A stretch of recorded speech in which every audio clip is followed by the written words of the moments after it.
The moment Declan Hayes stepped into the penthouse, the scent hit him first: fresh lilies, crisp and elegant, arranged in a crystal vase on the marble dining table. Not the cheap grocery store bouquets he occasionally tossed Marin's way when guilt forced his hand. No. These were luxury lilies, the kind ordered from high-end Manhattan florists, wrapped in white silk ribbon, sitting like a quiet accusation in the center of their home. He froze.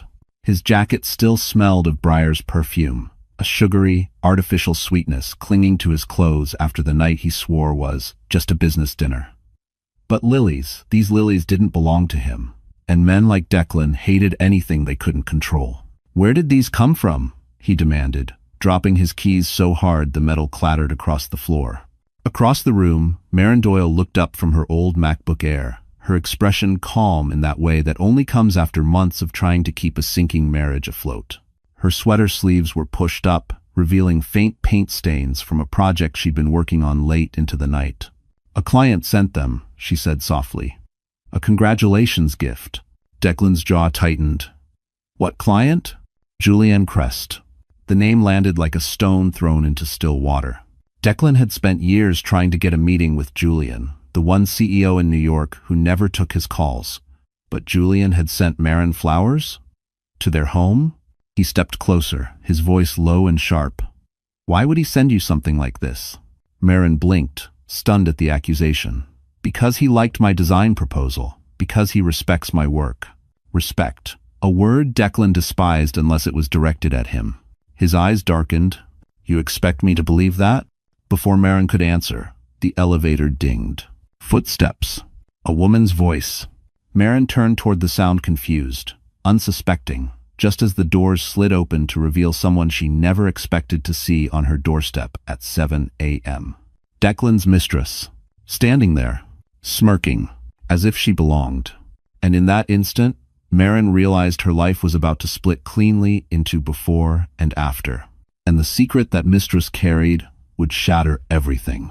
Marin Doyle had spent years learning how to stay quiet in her own home.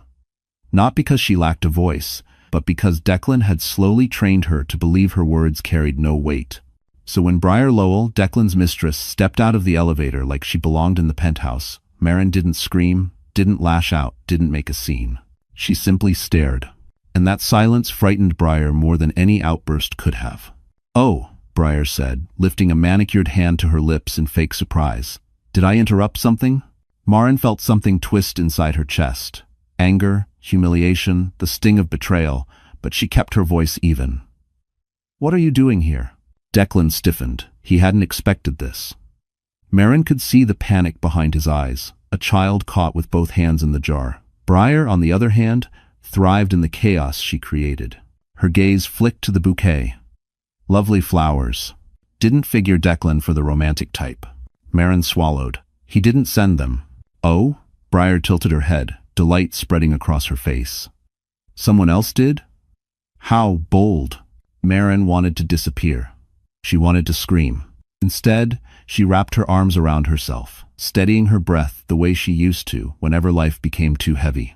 She'd spent her 20s working double shifts, taking on every freelance lighting project she could find, clawing her way out of debt, one invoice at a time. She built a life with Declan from scratch, supported him before the fancy suits, before the Park Avenue office, before the arrogance, and yet here she stood at 31, treated like a stranger in her own home. Declan ran a hand through his hair.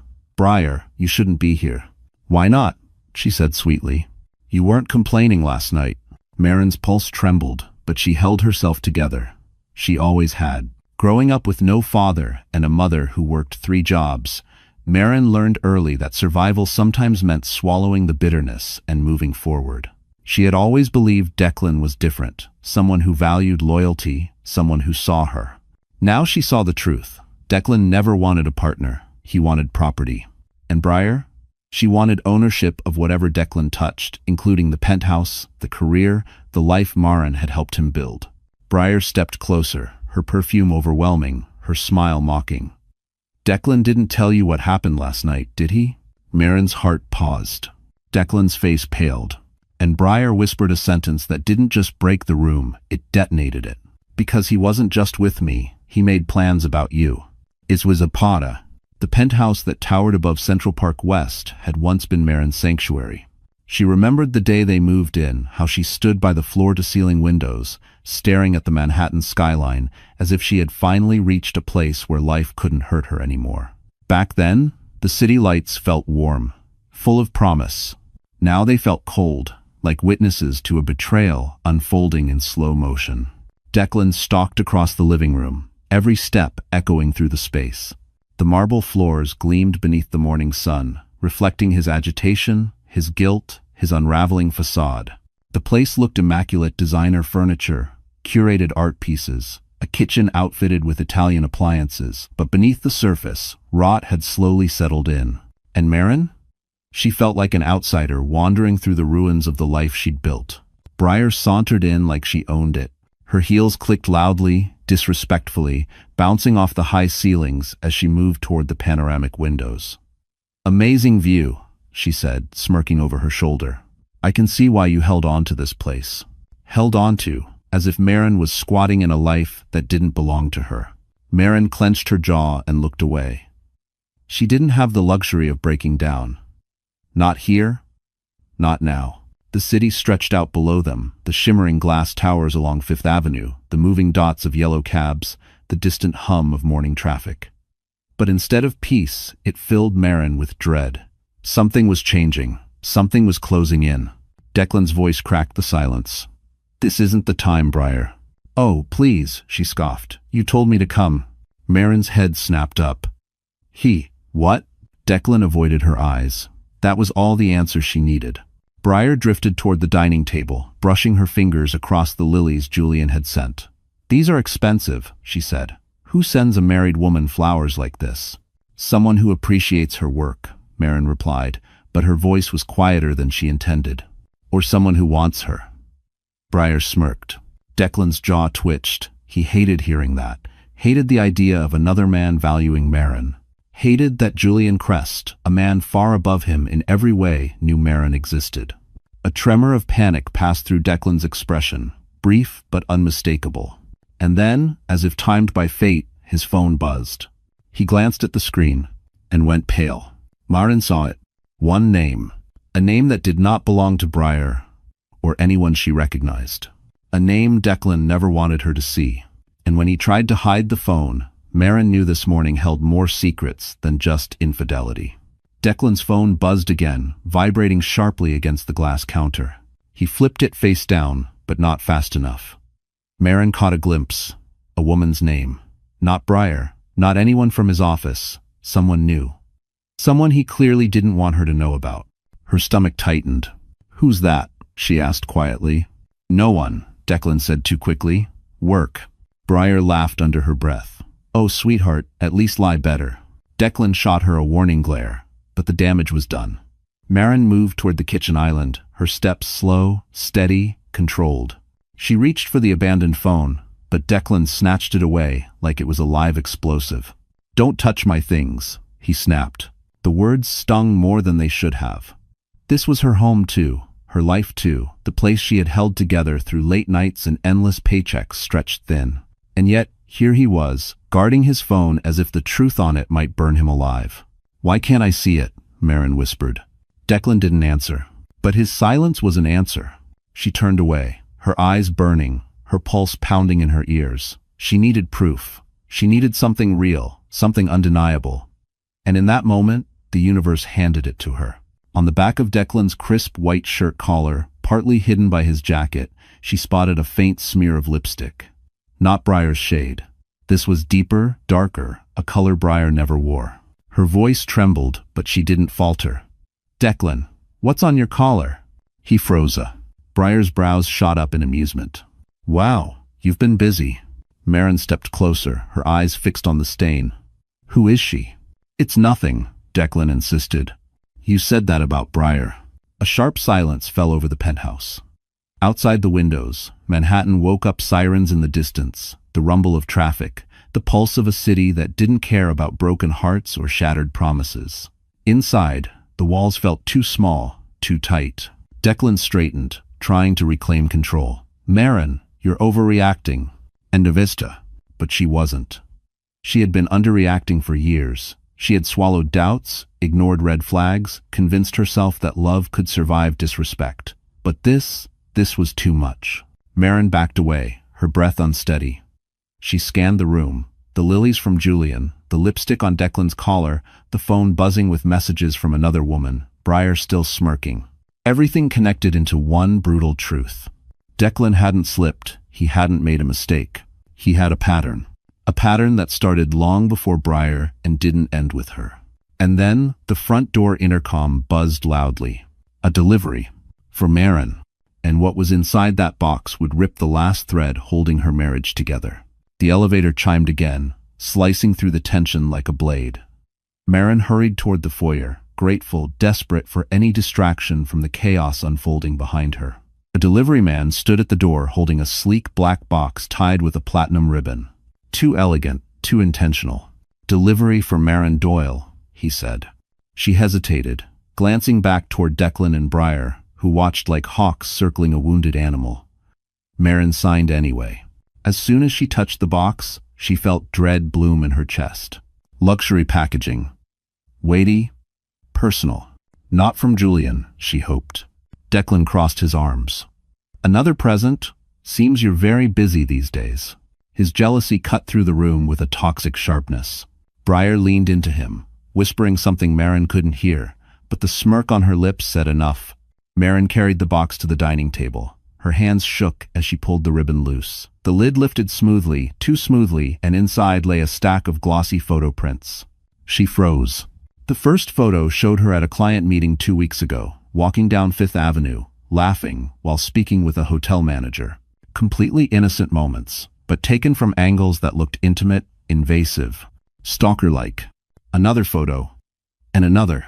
Declan snatched the top print. His face darkened. "Who took these?" I don't know," Maren whispered. Briar plucked one from the pile, raising her brows dramatically. "Wow, you've been busy, haven't you?" "They're from work," Maren insisted, heat flooding her cheeks. "That's the hotel project I told you about." Declan slammed the photo on the table. "Do you expect me to believe that? Someone sends you flowers? Someone sends you photos? What am I supposed to think?" "That someone is watching me," Maren said, choking on the truth. But Declan only heard what he wanted. He stepped closer, his voice low and dangerous. "Is this Julian? Is that who you've been running around with?" Maren flinched. "Declan, stop. Look at the timestamps. These were taken in daylight while you were at work?" Briar cut in sweetly. "Or do you mean while he thought you were at home being a loyal wife?" Declan's silence was worse than shouting, worse than accusations. His eyes had already decided she was guilty. "Maren," he said quietly, "I never thought you were the type. The type. A woman who would betray him. A woman like him." Her throat burned. "These photos are meant to make you doubt me, don't you see that?" But he didn't. Declan stepped back like she disgusted him. And then her phone buzzed. A message. Unknown number. A single sentence that made her blood run cold. "If your husband won't listen, maybe you should ask him where he really was last Thursday." Maren stared at the message glowing on her phone screen, the words sharp enough to cut straight through her chest. Ask him where he really was last Thursday. Her mind raced. Last Thursday. Declan had claimed he had a late board meeting. He hadn't come home until nearly 2 a.m., smelling faintly of whiskey and someone else's perfume. She had asked if everything was okay. He kissed her forehead, said, "Just work, Maren. Go to sleep."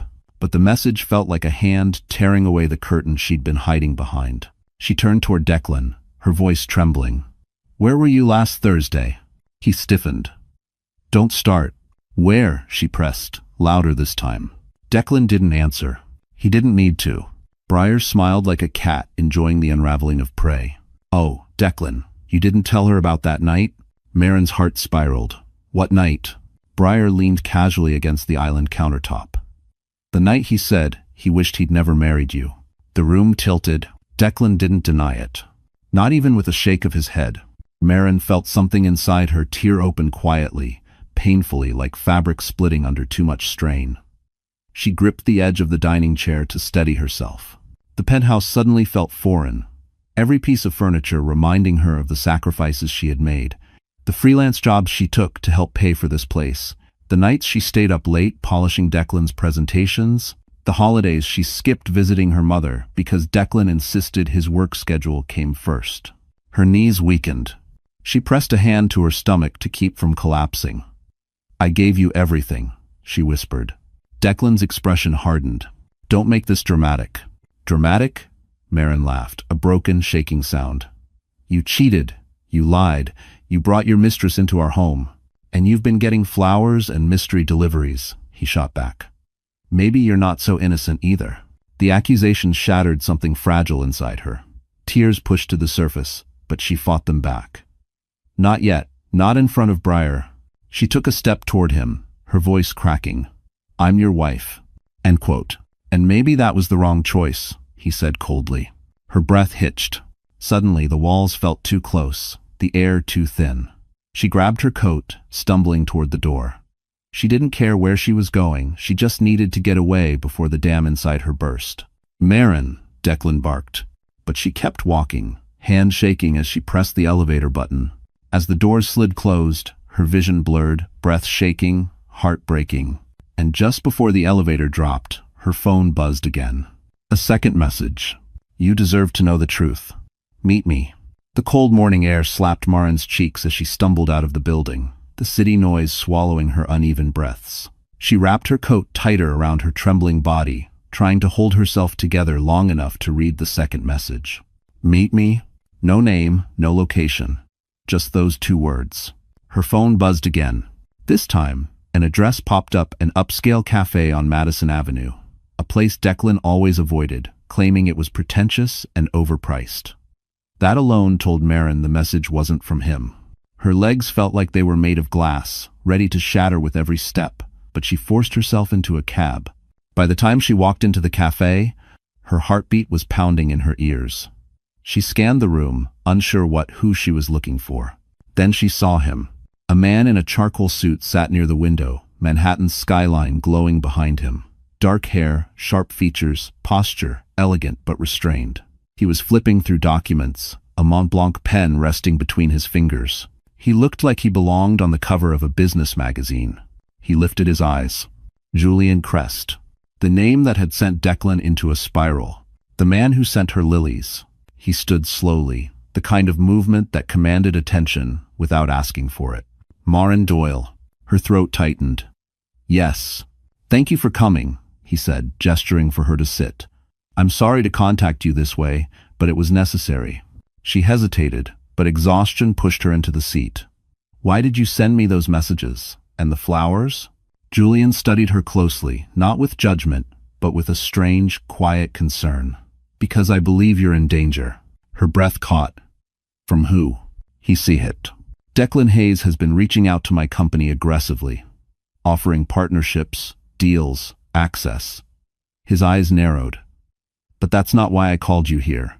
Maren felt her pulse spike. Julian slid a folder across the table. "I think he's been using your name." Maren blinked. "My name? Your credit, your signature, your professional portfolio." Julian's voice lowered. "He submitted your designs to a rival firm and attempted to claim partial ownership of your work." Whenever 10 struck 7, her stomach dropped. No, Declan wouldn't, but he would. He had. Julian leaned in slightly. "I'm telling you this because your work is good, exceptional, actually, and it deserves protection." Maren's hands shook as she flipped through the documents, her sketches, her concepts, even her notes, all copied, watermarked with someone else's logo. He didn't just cheat on her. He stole from her. Julian watched her closely. "You can still take everything back, Maren, but you need to decide who you're protecting, him or yourself." Her breath broke, and then Julian said, the sentence that shifted her entire world. "Your husband isn't just betraying you emotionally, he's building his future on your name." For a long moment, Maren couldn't speak. The folder lay open on the table, her own handwriting staring back at her like a stranger. Notes she'd scribbled at midnight. Drafts she'd thrown together in taxis between client meetings. Weeks of unpaid work, months of sweat and hope. All of it stolen, repackaged, and quietly funneled into someone else's pocket. Into Declan's pocket. Her throat tightened with a pressure that felt too big for one body to hold. Why? Why would he do this? She whispered. Julian's expression softened. Because your talent is valuable, and some men only realize that after they've exploited it. A tear slipped down her cheek. She didn't bother wiping it away. He let the silence linger, giving her space to breathe, to absorb, to break. Then he spoke, calm and steady. Marin, what he's doing is illegal. Identity misuse, intellectual property theft. It's serious. She swallowed hard. I don't know what to do. You don't need to know today. Julian slid a business card toward her. But when you're ready, call this attorney. She's discreet, sharp, and used to handling cases like this. Marin stared at the card. The weight of it felt heavier than the entire folder. Julian leaned back in his chair, regarding her with an unexpected gentleness. You look like someone who hasn't been allowed to take up space in a long time. That sentence hit deeper than any accusation. Marin looked away, embarrassed by how easily he saw through her. How effortlessly he read what Declan had taken years to beat into her confidence, her voice, her worth. I'm not strong like people think, she murmured. Julian shook his head. Strength isn't loud, Marin. Sometimes it's surviving things no one knows about. Her breath trembled. She didn't argue. Julian's phone buzzed. He glanced at it, exhaled quietly, then stood. I have a meeting. But I wanted you to hear the truth before Declan twisted it. He grabbed his coat and paused beside her. Take the day. Rest. Then decide what comes next. Your work deserves better. You deserve better. I have no one. She watched him step out into the Manhattan morning, disappearing into the flow of people moving with purpose and confidence, qualities she once had but somehow lost along the way. She gathered the documents, tucking them carefully into her bag. Outside the cafe window, the city glittered with possibility, indifferent to heartbreak, yet overflowing with second chances. For the first time in months, Marin inhaled deeply. Her marriage was collapsing. Her trust was shattered. But something else, small, fragile, determined, stirred inside her chest. And as she stepped onto Madison Avenue, her phone buzzed again. Declan, come home. Now. Marin didn't go home. Instead, she walked no direction, no destination, just the raw instinct to keep moving so the weight in her chest wouldn't crush her. The late afternoon wind rolled through Manhattan, carrying the chill of approaching evening. Streetlights flickered on one by one, casting long shadows across the sidewalks. Her phone buzzed again. Declan, come home. We need to talk. Another message. Declan, if you don't come back, don't expect me to fix this. Fix this. As if she were the problem. As if his lies, his mistress, his theft of her work were minor inconveniences for him to fix when he felt like it. She silenced her phone and shoved it deep into her coat pocket. She wandered through Central Park, past runners with headphones, tourists with cameras, families pushing strollers. The world kept moving. Her world had stopped. She found a bench near the lake where skyscrapers reflected across the water like broken glass. Her breath fogged in the cooling air. All the moments she had ignored the nights, Declan came home late, the dismissive words, the constant undermining flooded her. How many times had she convinced herself he was just stressed, that she just needed to be more patient, more supportive? A memory surfaced 3 years ago when she landed her first lighting design contract. She'd come home beaming, ready to celebrate. Declan poured himself a drink and said, "Let's not get carried away. It's small scale." She hadn't realized then how deliberately he dimmed her light. She pressed her palms into her eyes, trying to hold back tears. She felt foolish, empty, betrayed, and painfully alone. A figure jogged past her, then slowed, turning back.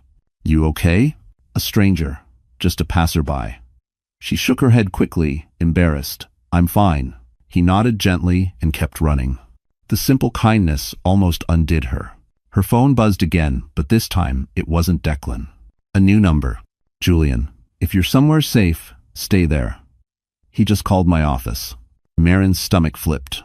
Declan had contacted Julian. Why? To threaten him? To intimidate him? Or because he feared Marin learning the truth? Her fingers trembled as she typed back.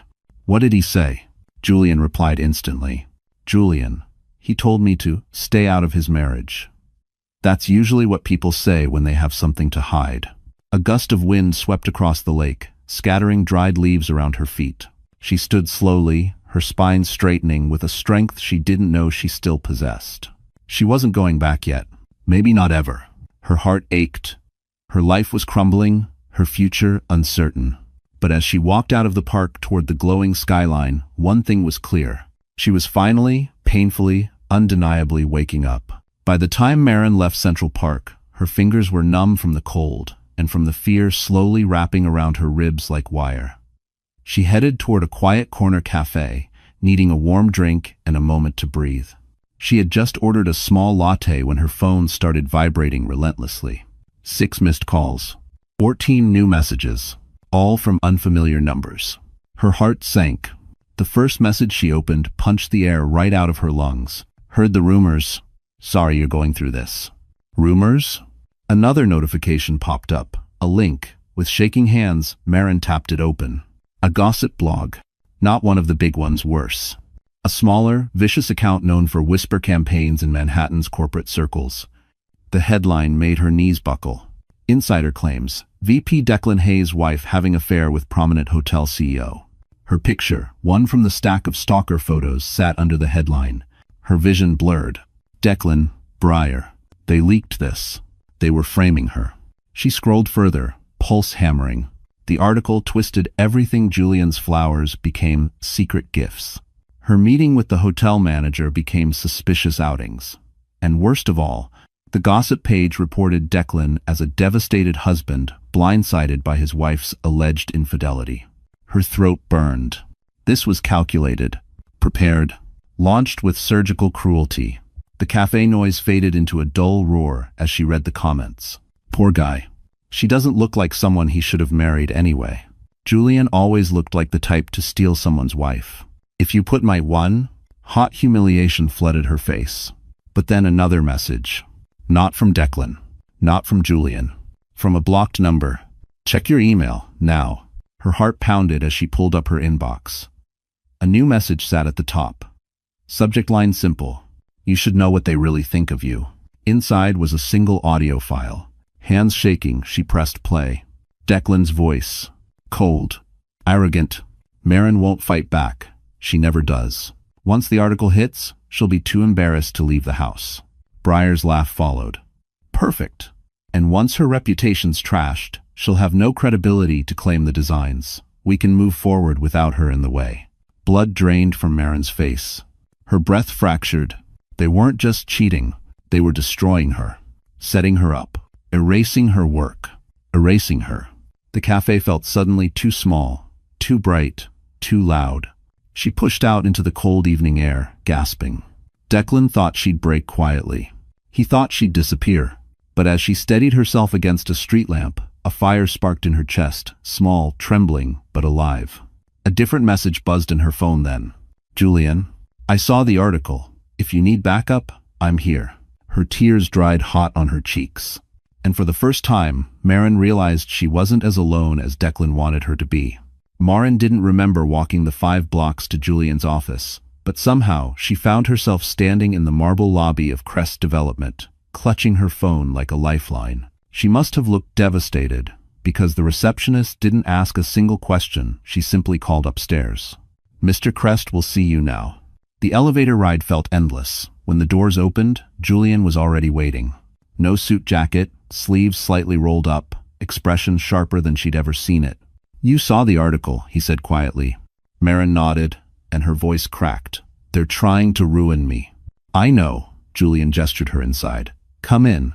His corner office overlooked the Manhattan skyline, dusk spilling gold across the city. Normally, Maren would have admired it. Today, she felt small, battered, exhausted. He closed the door. Sit. Start wherever you need. Danistom. The moment she sat down, the dam inside her burst. She told him everything. The flowers, the lipstick, the photos, the blog post, the audio recording. Julian didn't interrupt. He listened with an intensity that felt grounding, not overwhelming. By the time she finished, her hands were trembling so hard she had to press them into her knees. Maren, he said finally, this isn't just personal betrayal. This is targeted character assassination. She nodded weakly. I know. And with thou. And he's doing it because you're a threat. Julian leaned forward. Maybe not to him as a husband, but to him professionally. You have something he doesn't. Talent. A choked, humorless laugh escaped her. I don't feel talented. Because you've spent years with someone who needed you to feel small so he could feel big. Her breath hitched. Julian opened a folder. Look at this. Inside was a printout of an internal memo from a hotel chain she'd pitched to last month. Her name appeared 3 times positively. Enthusiastically. Until one note at the bottom. Concerns raised by Declan Hayes about her professionalism. Suggest reviewing alternative designers. Marin pressed a hand to her mouth. He sabotaged me. Yes, Julian said. But you didn't lose because you weren't good enough. You lost because someone cheated. Her eyes filled again, not with despair this time, but with fury. Julian exhaled deeply. I want you to understand something important. A man like Declan doesn't destroy what he doesn't fear. He did all this because he knows you're better than him. Those words hit her like sunlight breaking through a storm. Slowly, cautiously, Marin straightened her shoulders. Julian noticed. A faint smile touched his mouth. There she is. Before she could respond, his desk phone rang sharply. He glanced at the caller ID and his expression shifted. It's your husband, Julian said. Marin's blood ran cold. Julian picked up. This is Crest. He listened. And his jaw tightened. He ended the call and looked at Marin. Declan isn't done, he said. Then, leaning forward, his voice low and grim.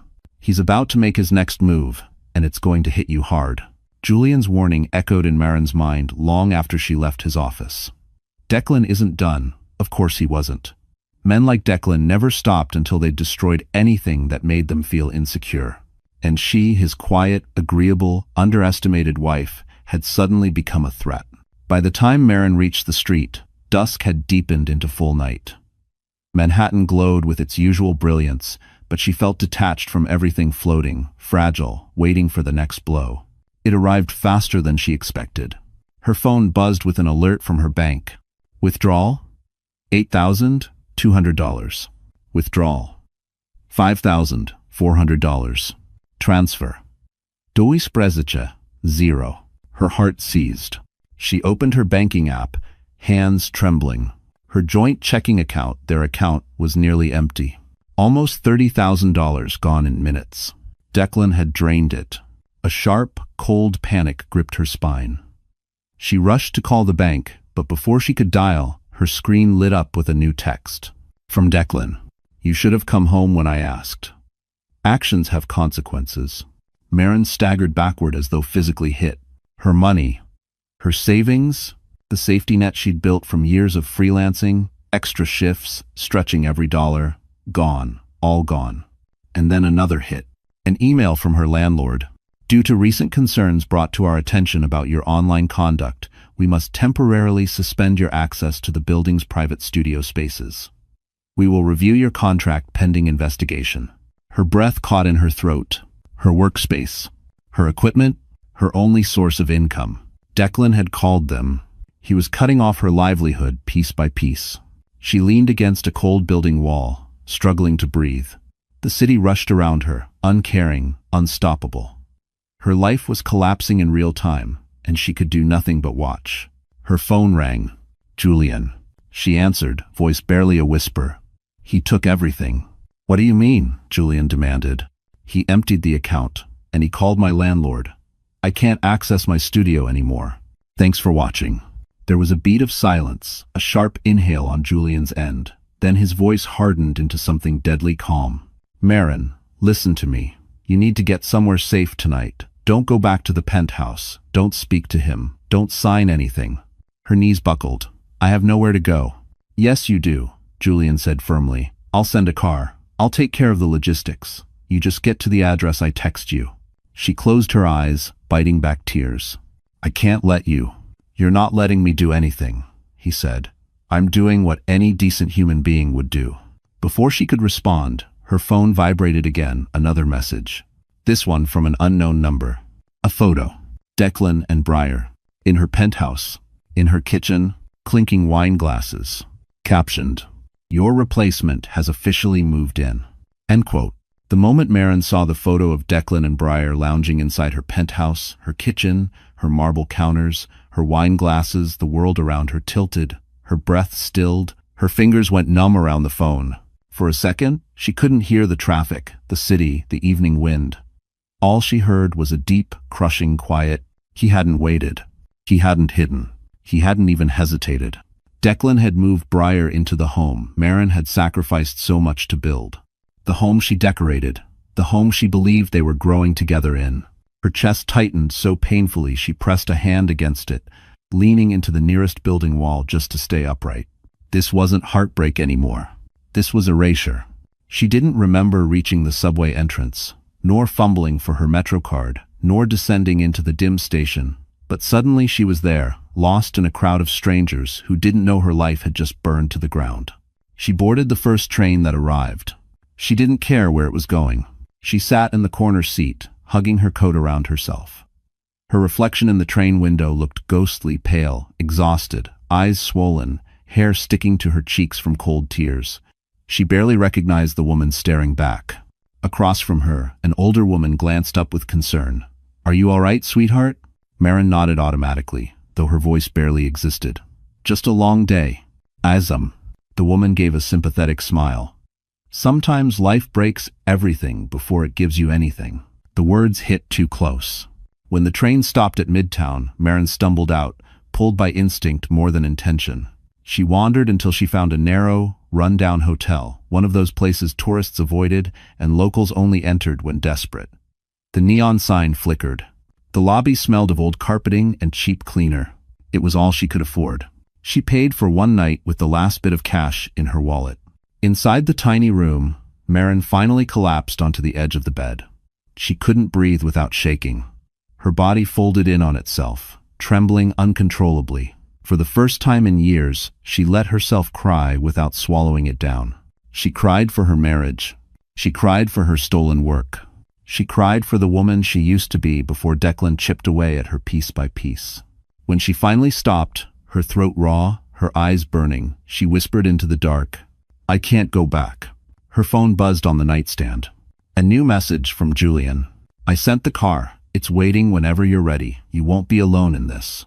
Maren closed her eyes. For the first time all day, she felt something faint but real. A sliver of strength. A beginning, hiding at the bottom of her fall. The rain had started sometime after midnight, tapping against the thin hotel window like impatient fingers. Maren sat on the edge of the creaking bed, staring at Julian's message over and over again. "The car is waiting whenever you're ready. You won't be alone in this." No one had said words like that to her in years. Declan certainly hadn't. He only said things like, "Don't embarrass me," or "You're overreacting," or "Be grateful I'm still here." If the day no.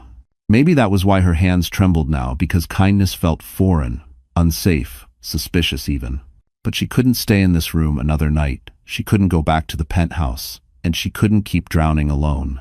So, with a shaky breath, she stood. By the time she stepped outside, the rain had turned to a soft drizzle. A black Mercedes was parked at the curb. The driver stepped out immediately, holding an umbrella. "Miss Doyle?" he asked gently. She nodded. He opened the back door, and she slid inside. The leather seats were warm. A bottle of water waited in the cup holder. A folded blanket in the corner. Details she hadn't realized she needed until she saw them. As the car pulled away, she pressed her forehead against the cool window. Manhattan blurred by shimmering lights, damp sidewalks, neon signs reflecting in puddles. Once, this city had felt like a playground of possibilities. Tonight, it was a maze she barely recognized. The car stopped in front of a modern high-rise overlooking the river. The doorman greeted the driver and motioned Maren inside without hesitation, as if she belonged here. When the elevator opened on the 25th floor, Julian stood waiting. Not in a suit this time, not the CEO persona she had met in cafes and conference rooms, but in a fitted charcoal sweater, sleeves rolled, hair slightly tousled, human, grounded, present. "You made it," he said softly. Something in his tone relief, maybe unraveled her all over again. "I didn't know where else to go," she admitted. "You came to the right place." He led her into a spacious, minimalist apartment overlooking the river. Warm lighting, clean lines, quiet. A space designed to calm, not impress. "I had the guest room prepared," Julian said. "You can stay as long as you need. No pressure, no questions." Tears pricked at her eyes. "Why are you helping me?" He paused. Because someone should have helped you a long time ago. The words hit deeper than she expected.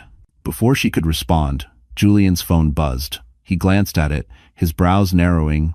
Declan filed something, he said. Emergency action. He's moving fast. Marin's stomach dropped. What did he file? Julian looked up, eyes steady, voice grave. He's trying to take your name off your own work permanently. Marin felt the words hit like a physical blow. Declan wasn't just sabotaging her career. He was trying to erase her name entirely. Julian placed his phone down, jaw clenched. He filed to have himself listed as the primary creator on your lighting designs. If it goes through, you could lose ownership and every future project tied to them. Her breath trembled. He can't do that. He's trying, Julian said. And he's using the scandal to claim you're unstable, unfit to manage business affairs. Marin's stomach twisted. She could practically hear Declan's voice, dismissive and icy. She's emotional. She's overwhelmed. She doesn't understand the business side. It was the same narrative he'd used for years whenever she questioned him, whenever she tried to protect her work, whenever she dared to take up space. Why? She whispered. Why go this far? Julian didn't hesitate. Because you left, because he lost control, because he knows your work has value and he can't let you succeed without him. His quote. Prediction on ride. A tremor ran through her. I can't let him win. Julian's expression softened. You won't. He slid another document across the table. This is the attorney I mentioned, Elena Marquez. She's the best in intellectual property and reputation defense. I've already briefed her. She's expecting you first thing tomorrow. Marin nodded slowly, her pulse steadying. For the first time, she felt something unfamiliar rising inside her resolve. Not loud, not dramatic, but solid, quiet and unmovable, like steel forming beneath shattered walls. Julian continued, Tonight you rest. Tomorrow you fight. She swallowed hard. Julian. Thank you. You don't owe me anything, he said. But Declan owes you everything. The truth of that hit deep. Hours later, after Julian retreated to his own room, Marin stood alone in the guest suite. It was warm, soft-lit, comfortable, nothing like the cold perfection of the penthouse. She stared at her reflection in the mirror. Her hair was a mess, her eyes swollen, her clothes wrinkled. She looked breakable. But something in her gaze had changed. Declan had taken her dignity, her home, her savings, her reputation, and tried to take her identity.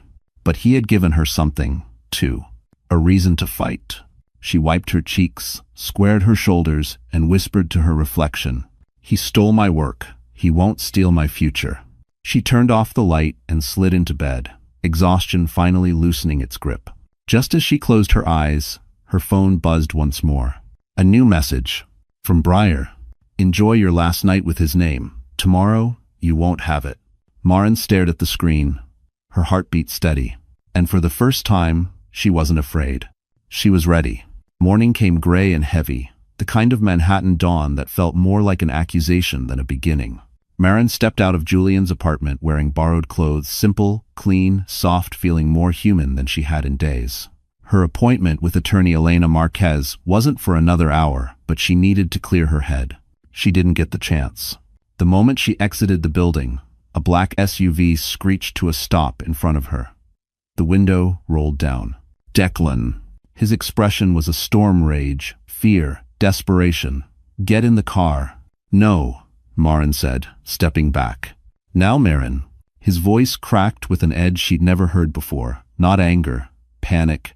She stayed still. I'm not going anywhere with you. Declan slammed the door open and stormed toward her. You think you can run off and hide with Crest? You think he's going to save you? I don't need him to save me, she said quietly. I just need you to stop destroying my life. He laughed, a harsh, broken sound. Destroying your life? You did that when you walked out. End quote. You moved Briar into our home, she snapped. You drained our accounts. You leaked lies about me. Declan's jaw clenched. I did what I had to do. Why? She demanded. Why go this far? Why take everything? Silence. Then, unexpectedly, he looked away, unable to meet her eyes. Because he knew she already had the truth. But Marin needed to hear it. To hurt me? She whispered. To control me? To punish me for leaving? No, Declan said, voice tightening. To protect myself. And Vils Tang, too. Marin frowned. From what? He swallowed hard. Too hard. From what you're about to find out? Another voice said behind him. Briar stepped out of the SUV, arms crossed, wearing one of Marin's old coats as if claiming the last pieces of her life. Declan, she said sharply, stop talking. But it was too late. He rubbed his temples. Marin? You weren't supposed to know about the financials. Her blood chilled. What financials? Briar shot him a glare sharp enough to cut steel. Get in the car, Declan. We'll handle her later. No, Marin said slowly, realization dawning like a knife slipping beneath skin. What did you do? Declan looked sick, haunted. You weren't supposed to see those documents Julian has. They can ruin me. So that was it. The lies, the smear campaign, the stolen work, the frantic aggression. It wasn't about jealousy. It was about fear. Declan was hiding something big, something illegal, enough to destroy him. Marin, he begged, if this goes public, I lose everything. She stared at him, stunned by how easily he admitted it. You already took everything from me, she said. Declan stepped closer, eyes wild. Then give me the documents, please. Before she could answer, Briar hissed, if she won't hand them over, take them. Marin took one step back, and the SUV door behind her swung open. Marin stumbled backward as the SUV door behind her swung wide open. A large man stepped out, security, maybe, or someone hired for intimidation. His stare was cold, expressionless, as if he'd been given clear instructions about what to do. Declan raised a trembling hand. Stop, don't touch her. But Briar stepped forward, heels clicking sharply on the wet pavement. She has documents that can ruin us. Do you want your entire career burned to ash because you're feeling sentimental? Marin's pulse roared in her ears. Declan, what documents? What did you do? He opened his mouth, but the words tangled in fear. Briar scoffed. Oh, please, like he's going to tell you. You think he built his position on hard work? Wake up, Marin. He used your projects, your name, your credit because he needed a clean face to get into Crest's circle. Marin staggered. What? Declan slammed a fist against the SUV door. Briar, shut up. But Briar was unraveling, too cocky to stay quiet, too angry to hold back. Why hide it? She already knows everything. The ghost accounts, the fake invoices, the transferred funds. That's why Julian Crest refused to work with you. He knew something was off. Modern Froza. Ghost accounts. Fake invoices. Transferred funds. Pieces began clicking together in her mind, each more horrifying than the last. You used my name, Marin whispered, to commit fraud. Declan sagged against the SUV, the truth finally too heavy to pretend otherwise. I didn't have a choice. The board expected results. I was drowning. You, your credit, your clean record, it was the only thing I had left. Her voice shook with disbelief. I trusted you. He dragged a hand through his hair. I thought I could fix everything before you ever found out. Briar rolled her eyes. And you would have, if she hadn't run to Crest like some wounded puppy. Marin stepped back from them both, nausea burning up her throat. I'm done. I'm going to the authorities.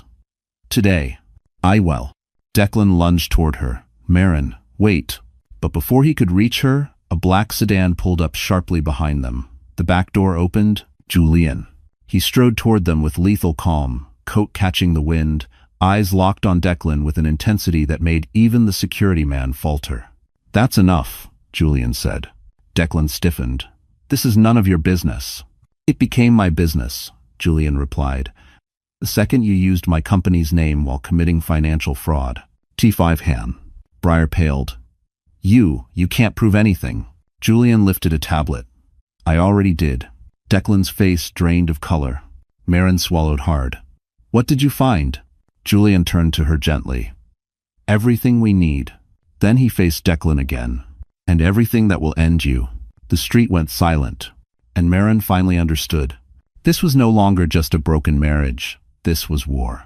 The ride to Julian's office was silent but not empty. For the first time, Marin wasn't shrinking. She wasn't apologizing for existing. She sat upright in the black sedan, her hands steady, her breath controlled. Something in her had shifted, something Declan never expected, and Briar never thought possible. When the elevator doors opened, Elena Marquez was already waiting. Sharp gray suit, fierce eyes, posture of a woman who didn't lose. "You must be Marin," she said. "Come in. We have work to do." Inside the conference room, Julian placed the tablet on the table. Elena pulled up files, bank statements, falsified invoices, unauthorized transfers, all bearing one horrifying similarity. Declan had used Marin's signature, copied from her design contracts. Her stomach twisted, but she didn't crumble this time. Elena tapped the screen. "With this evidence, we can dismantle everything he's built. But the goal isn't revenge, it's protection. Your name, your work, your future."